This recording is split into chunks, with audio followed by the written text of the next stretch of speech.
નમસ્કાર વિદ્યાર્થી મિત્રો, આજના વિડીયોમાં આપણે શીખીશું આસપાસ પર્યાવરણ સ્વાધ્યાય પોથી પાઠ નંબર 23 અમે ગુજરાતી।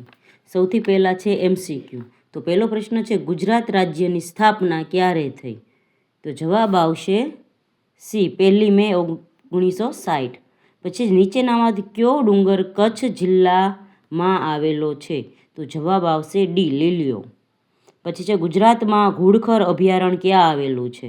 તો જવાબ આવશે સી કચ્છના નાના રણમાં।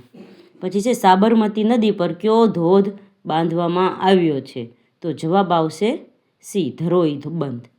પછી નીચેનામાંથી કઈ નદીને કુંવારિકા નદી કહે છે? તો જવાબ આવશે સી બનાસ નદીને। પછી છે ઘઉંનો પાક એ કેવા પ્રકારનો પાક છે? તો તે રવિ પાક છે। પછી છે પાટણની કઈ વાવ સોલંકી વંશની યાદ અપાવે છે? તો જવાબ આવશે રાણીની વાવ। પછી છે ખાલી જગ્યા પૂરો। તો ગુજરાત આશરે 1600 કિલોમીટર જેટલો દરિયા કિનારો ધરાવતું રાજ્ય છે। બીજું, ગુજરાતની સૌથી મોટી નર્મદા નદી છે। ત્રીજું, ગુજરાતનો સૌથી ઊંચો પર્વત ગિરનાર છે। પછી છે ગુજરાતનું એકમાત્ર ગિરિમથક સાપુતારા છે। પછી પાલનપુરમાં બનાસ ડેરી આવેલી છે। પછી છે ભાવનગર જિલ્લામાં આવેલું પાલિતાણા શહેર જૈન ધર્મનું યાત્રાધામ કહેવાય છે। પછી છે 7 નંબરનું ગુજરાતનું એકમાત્ર પક્ષી અભયારણ્ય નળ સરોવર છે। 8 નંબરનું છે ગુજરાતના આણંદમાં આવેલી અમૂલ ડેરી એશિયામાં પ્રખ્યાત છે। આગળ છે ખરા ખોટા। તો પેલું છે સુરત શહેર તાપી નદીના કિનારે આવેલું છે, તો તે સાચું છે। પછી છે ગુજરાત રાજ્યના કુલ જિલ્લાની સંખ્યા 36 છે, તો તે ખોટું છે।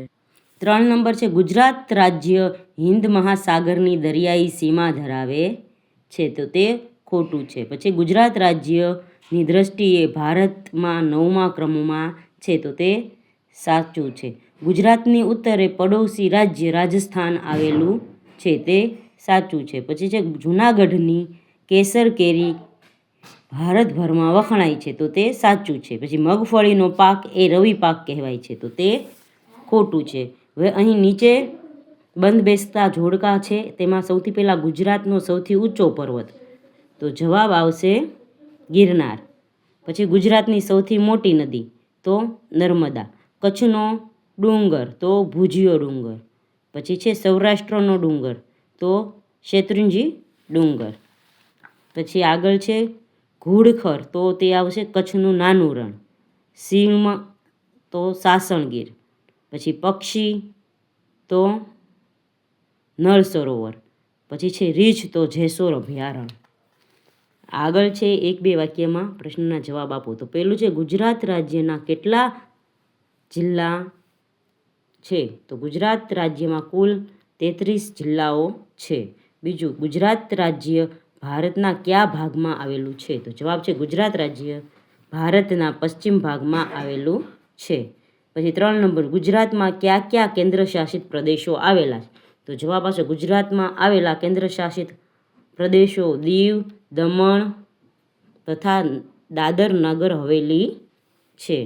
પછી છે કર્કવૃત પસાર થતું હોય તેવા ગુજરાતના કોઈ પણ 3 જિલ્લાના નામ। તો કર્કવૃત પસાર થતું હોય તેવા 3 જિલ્લામાં કચ્છ, મહેસાણા અને સાબરકાંઠા આવે છે। પછી છે ગુજરાતના દરિયા કિનારે કયા કયા અખાતો આવેલા છે? તો જવાબ છે ગુજરાતના દરિયા કિનારે ખંભાતનો અખાત અને કચ્છનો અખાત આવેલો છે। પછી છે ગુજરાતના કયા જિલ્લામાં સૌથી વધુ વરસાદ પડે છે? તો ગુજરાતના વલસાડ અને ડાંગ જિલ્લામાં સૌથી વધુ વરસાદ પડે છે।